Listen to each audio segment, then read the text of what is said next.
Welcome back to the deep dive. So today we're shifting gears a little bit. Usually we're digging into massive tech trends or, geopolitical shifts.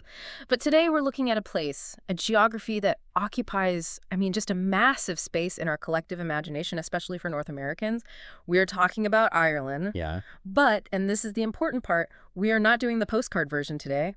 We are peeling back the filter. And that's the critical distinction, isn't it? Because if you right now just close your eyes and picture Ireland, what do you see? Green hills, a stone wall, probably a sheep. Exactly. You see these rolling green hills that are, inexplicably empty of any other people. You see that cozy pub with the turf fire crackling and some old guy playing a fiddle in the corner. Right. It's a very specific, almost cinematic image. It's a very potent brand.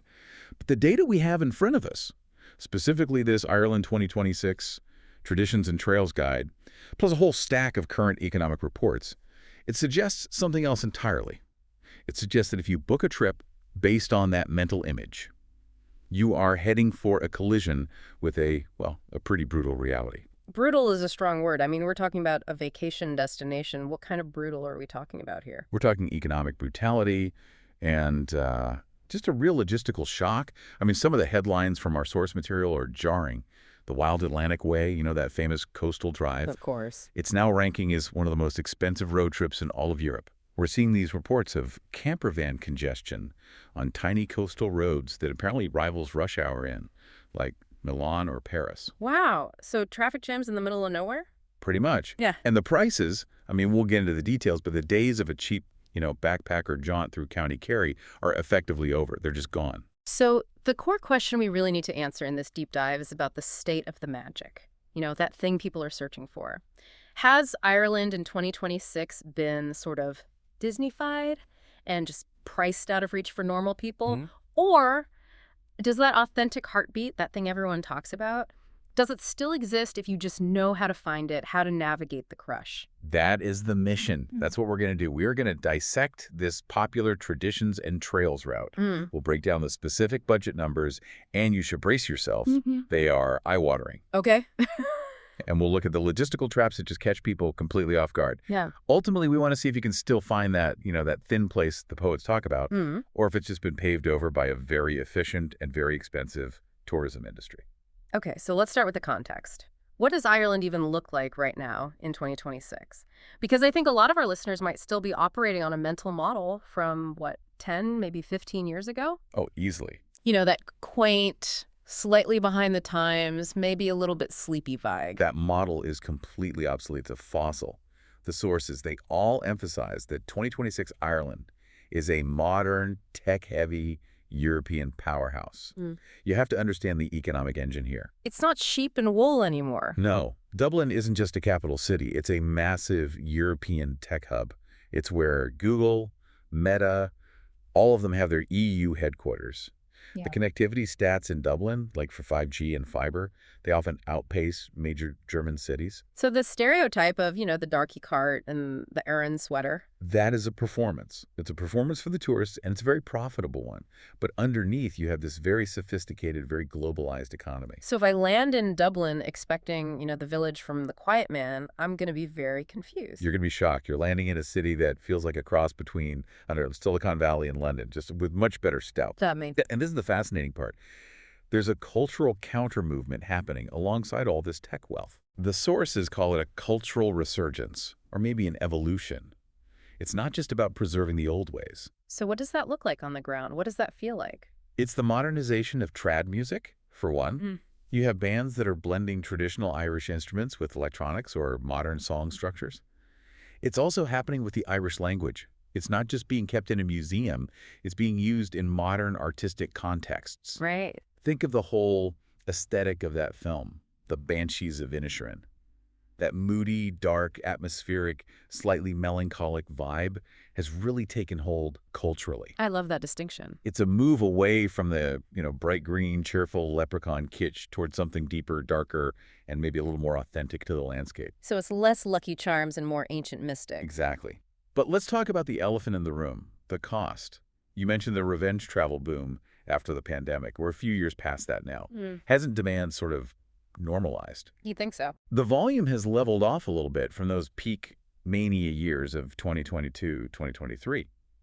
But here is the key economic concept our sources point to: sticky inflation. Meaning the prices went up and just stayed up. Exactly. They shot up when demand was insane and hotels could charge anything they wanted, but they never came back down. Ireland has a very strong domestic economy, which means high local wages, which keeps the floor on prices high for everyone. So for you, the listener planning a trip, the big takeaway is that you need to completely recalibrate your budget expectations. Completely. Ireland is no longer a Southern Europe budget destination. Right. It's not Spain. It's not Portugal. So where does it sit? It is priced like Northern Europe. You need to think Switzerland. You need to think Scandinavia. Ouch. Okay, Scandinavia is code for bring your life savings. It really is. And we need to talk about another vibe shift that's just as important, and that's the environment itself. The expectation in your head is green and mystical. Right. The reality described here is often busy, gray, and efficient.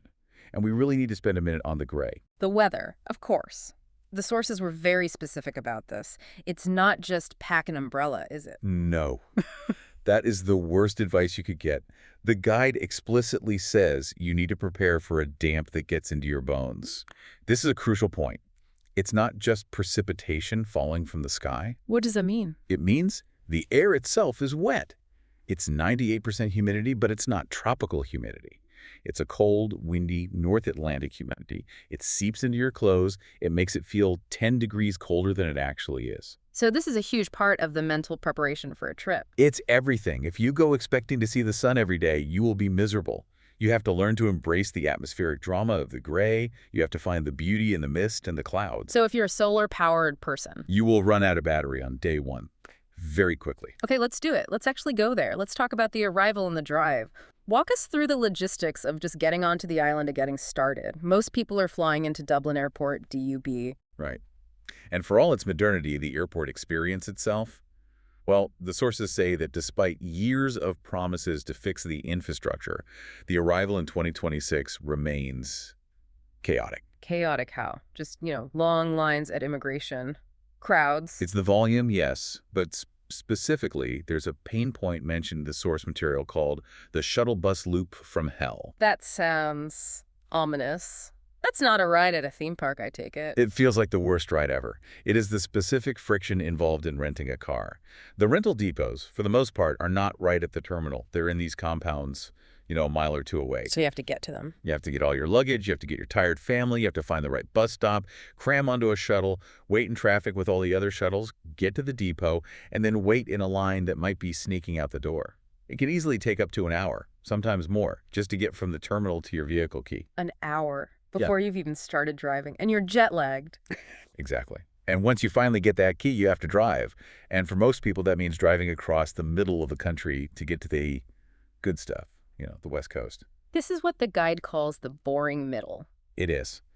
There's this myth that the entire country of Ireland is just one continuous scenic postcard. That is completely false. So the drive from Dublin to Galway isn't all rolling hills and ancient ruins. No. The drive across the M4 or the M6 motorways it's a motorway. It's flat, it's dull, it lacks mountains. It's basically just efficient asphalt cutting through farmland. It's a commute, not a tour. You just have to get it over with. But then the transition happens. You get off that motorway, you hit Galway, or you drop down into Kerry. And the sources describe this as a complete, almost instantaneous sensory shift. It really is. It's immediate. First, the sound changes. All you hear is the wind. It's a constant presence on the Atlantic coast. It's never silent. Then the smell hits you. The peat fires. Exactly. The smell of burning turf. It's earthy. It's ancient. It smells like history burning in the air. Yeah. And then the most dramatic change is visual. The roads narrow by about 50%. Okay, let's talk about those roads, because narrow feels like a very gentle word for what's described in here as driving terror. It is a major, major factor, specifically for North American drivers. You're dealing with a perfect storm, a trifecta of stress. Okay, break it down for us. 1, you are profoundly jet-lagged. Your brain is not working at 100%. 2, you are sitting on the right side of the car, which feels totally alien. You're probably trying to shift with your left hand if you didn't pay a huge premium for an automatic, and you're driving on the left side of the road. Right, and 3. 3, the road is barely wide enough for a Honda Civic, but the rental agency has probably upgraded you to a mid-sized SUV because that was all they had left. That sounds like an actual recipe for a panic attack. It often is. The sources describe the first 24 hours of an Irish road trip as this bizarre mix of total awe at the incredible scenery and just sheer white-knuckle terror that you're going to scrape the entire side of the car against a stone wall. Because there are no shoulders on the road. There are no shoulders. Yeah. There's a road, and then there's a rock wall or a hedge that is secretly full of rocks. There's no margin for error. But there's a flip side to this kind of chaos, isn't there? The social infrastructure. Yeah. The way people interact. Yes. This is where the magic starts to creep back in. The inefficiency of human interaction is actually a feature, not a bug, in Ireland. What do you mean by that? Okay, you walk into a shop in a small village to buy a bottle of water. In New York or London, that transaction takes, 15 seconds? Tap your card, you're out. Sure. In rural Ireland, the shopkeeper doesn't just ask, "Can I help you?" They ask, "How are you getting on? Where are you from with that accent? Who are your people?" They want your life story. It forces you to slow down, whether you want to or not. It does. It's disarming. If you're in a rush, a type A personality, it's incredibly frustrating. But if you can just relax and accept it, it's unbelievably charming. It connects you to the humanity of the place instantly. It completely resets your internal clock from city time to Irish time. Okay, let's get to the part that everyone is nervous about, the money. We mentioned it's expensive, but let's do the proper financial deep dive. We have some hard numbers here for 2026. We do, and they are sobering. The headline, as we said, is sticky inflation. Prices haven't come down. So let's break it down by category, starting with the biggest one, accommodation. What does a bed actually cost you? All right, so if you're on the lowest end of the budget, the true budget traveler, a hostel bed, not a room, a single bunk bed in a dorm, is running between 40 and 60 euro. 40 to 60 for a dorm bed, wow. Yeah, camping is cheaper, maybe 20 euro for a tent pitch, but then you're back to the bone-deep damp we talked about. Unless you have serious expedition-grade gear, camping can be a pretty miserable experience. Okay, so what about the classic B&B? That used to be the absolute staple of Irish travel. You know, the little house with the vacancy sign out front. That is where the biggest and most painful shift has happened. The cheap, 60 euro a night B&B with a full Irish breakfast. It's basically extinct. So what does that mid-range look like now? The mid-range now is 180 to 250 euro per night. Whoa, okay, that's not a B&B price. That's a proper hotel price in most other countries. It is. It's a huge chunk of change for a bed and a breakfast. And then, of course, if you want the high-end experience, the castles, the manor houses like Ashford Castle or Adair Manor, you are looking at 500, 1,500 euro per night. That's a different world. Okay, let's look at something more relatable, the pint index. I feel like the price of a pint of Guinness is the real on-the-ground economic indicator. It's a great index, actually. So in Dublin, specifically in the tourist-heavy zones like Temple Bar, you are paying 8.50 to 9 euro for a pint. 9 euro for a pint, that is aggressive. That's very aggressive. But, and this is important, if you get out of the city and go to a real local pub in, say, rural County Mayo, it might be 6.50. So your geography inside the country matters immensely for your wallet. You're paying a massive Dublin premium. And food, what does it cost to eat? A standard pub dinner, a beef and Guinness stew, a seafood chowder, a burger, and chips. That's going to set you back about 22 to 28 euro. For a main course in a pub. Yep. If you want a proper sit-down restaurant dinner with a bottle of wine, you're easily looking at 60 euro plus per person. But the real budget destroyer, the silent killer, according to our sources, is transport. It's the rental car. It just devastates the budget. In high season, we're talking June, July, August. A small automatic car can easily cost 100 to 150 euro per day. Per day. Per day. And that is before you put a single drop of fuel in it, which is hovering around €1.90 per liter. So what's that? Almost $8 a gallon. It's brutal. So when we add all of this up, what are the daily bottom lines? Who can actually afford this trip? Let's paint a picture. The guide breaks it down into 3 useful personas. First, you have the backpacker scraper. This is someone on a shoestring. They are struggling to get by on 90 euro a day. Yeah. And that is a real struggle in 2026 Ireland. That sounds like a lot of supermarket sandwiches and instant noodles in the hostel kitchen. That's exactly what it is, eating out of the Tesco meal deal section. Then you have the comfortable couple. These are people who want a B&B, a pub dinner. They want to see the sights. They are spending about 275 euro per day per person. Hold on, so a couple is dropping over €500 a day just to be comfortable. That's the reality of it in 2026. Yeah. It covers the car, the B&B, the dinners, the museum entry fees, the gas. It adds up incredibly fast. And then, of course, the luxury seeker is north of €600 per person per day, and the sky's the limit. So the big value judgment, is it worth it? Is the experience worth that price tag? That is the ultimate question, isn't it? And the source material offers a really nuanced answer. It says, yes, it is absolutely worth it for a perfect bowl of seafood chowder by a real turf fire while the Atlantic rain is lashing against the window. That atmosphere is priceless. But But it is absolutely not worth it for a lukewarm, overpriced panini at a motorway service station. You have to hunt for the value. It doesn't just present itself anymore. okay, so let's help the listener hunt for that value. If they are going to spend this kind of money, they need to do it right. We have a whole section here on planning strategy and trap avoidance. What are the biggest mistakes people are still making? Trap number one is the most common and the most destructive to the experience. The Lap of Ireland syndrome. I have seen this. People posting their itineraries online, trying to do the entire island in a week. It's a total disaster. The itinerary usually looks something like this. Day 1, land in Dublin. Day 2, Belfast. Day 3, drive to Galway. Day 4, Cliffs of Moher and Dingle. Day 5, Ring of Kerry. Day 6, Cork. Day 7, back to Dublin to fly home. That sounds absolutely exhausting just saying it out loud. The reality of that trip is that you are viewing the entire country through a windshield. You have to remember what we said about the roads.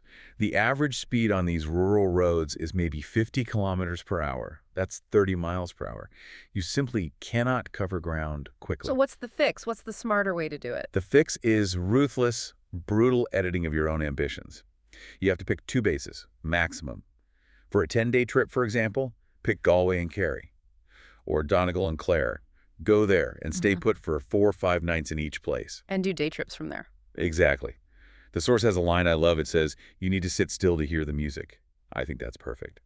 If you are constantly moving, packing, and unpacking, you miss the entire rhythm of the place. That is fantastic advice. What is crap number 2? This one sounds scary. This is a financial bear trap, the insurance gamble. This is about the rental cars again, isn't it? It is. Many U.S. credit cards, and some others, offer CDW, that's collision damage waiver insurance, as a PUC. So travelers see this and they think, great, I'm covered. I'll just decline the expensive insurance at the rental counter. Which sounds logical. It sounds logical, but in Ireland, it's a huge pitfall. The rental agencies there are notorious for either flat out refusing to accept that third-party coverage, or if you really insist on using it, they will place a massive hold on your credit card. We're talking €5,000. 5,000! Ouch! That could max out a card and leave you completely stranded for the rest of your trip. Exactly. You can't check into your hotel, you can't buy dinner. The fix, according to every source we have, is to just swallow the bitter pill and buy the super cover insurance directly from the agency. It's about €30 a day. It hurts to pay it. It hurts, but it buys you total peace of mind.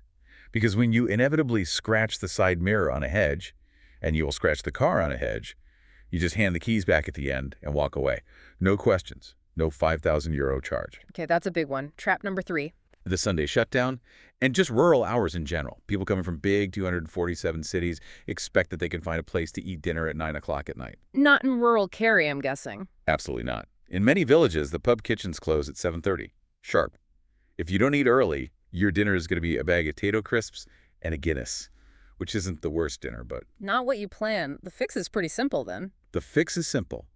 Adjust your internal clock, eat when the locals eat, have your main meal in the middle of the day, or be at the pub by 6:30. Let's talk about gear. Because we've established it's wet, what does the well-prepared traveler actually look like in 2026? What's in their suitcase?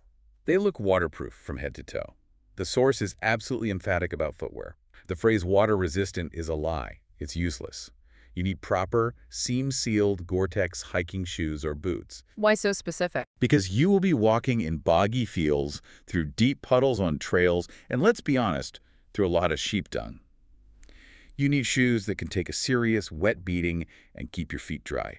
Wet feet will ruin your entire day. And umbrellas. Do I pack one? Useless. Leave them at home, Yeah. honestly. The wind on the West Coast will destroy an umbrella in about 30 seconds. You see their broken skeletons stuffed in trash cans all over the Wild Atlantic Way. It's a rookie mistake. So what's the alternative? You need a good rain shell with a hood. The hood is non-negotiable. And layers, lots of thin layers. A fleece, a wool sweater. The weather can change 4 times in an hour, from sun to wind to rain and back again. And what about tech?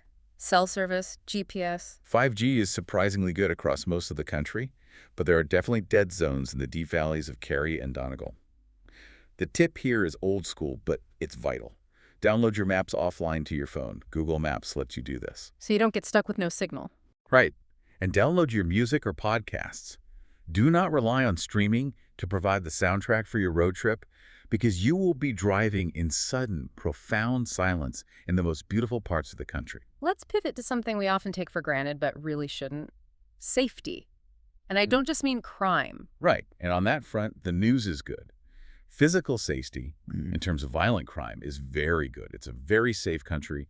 Dublin is mostly safe. You just use standard big city caution in certain neighborhoods late at night, like the North Inner City. But the real danger, the thing that actually hurts tourists. It's the road. It's the driving. We talked about the narrowness, but it's more than that. What else? It's the lack of verges, what Americans would call shoulders. There is zero wiggle room. And you have these massive tractors that will come barreling around a blind, stone-walled corner doing 40 miles per hour. It's genuinely frightening. There's an etiquette tip in the guide that I think is really valuable for lowering your own stress level. Yes, this is so important.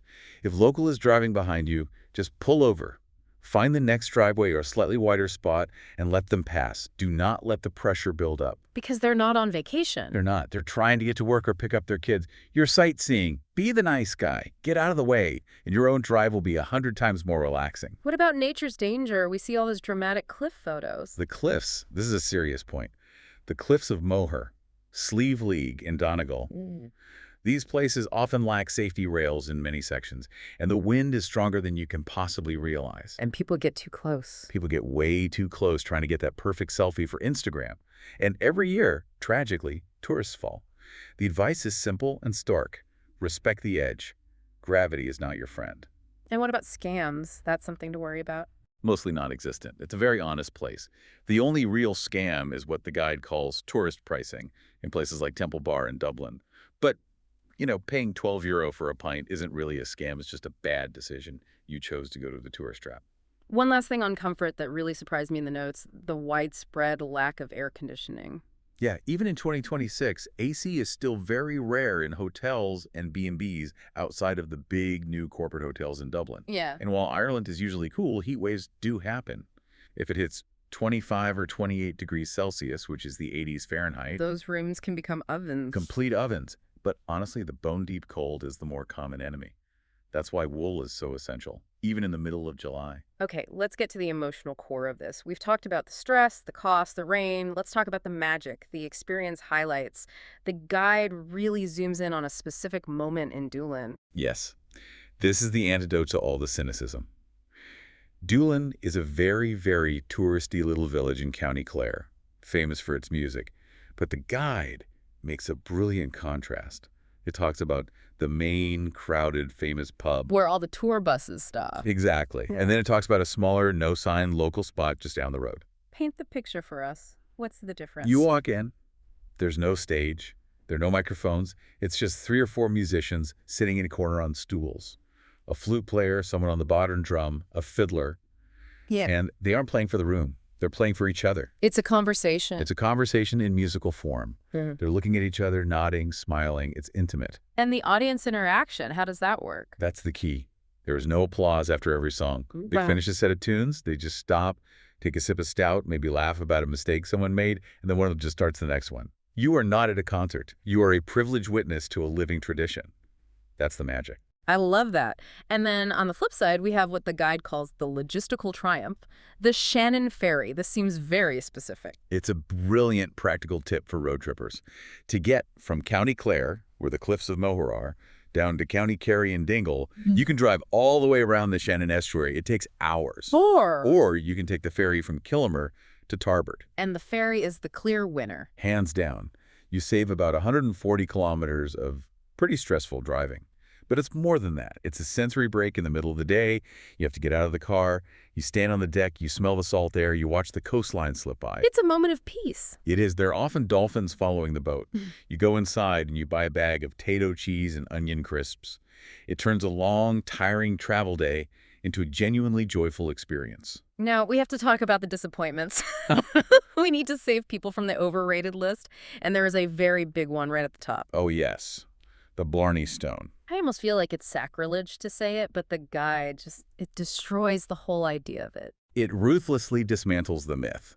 The reality of kissing the Blarney Stone is this.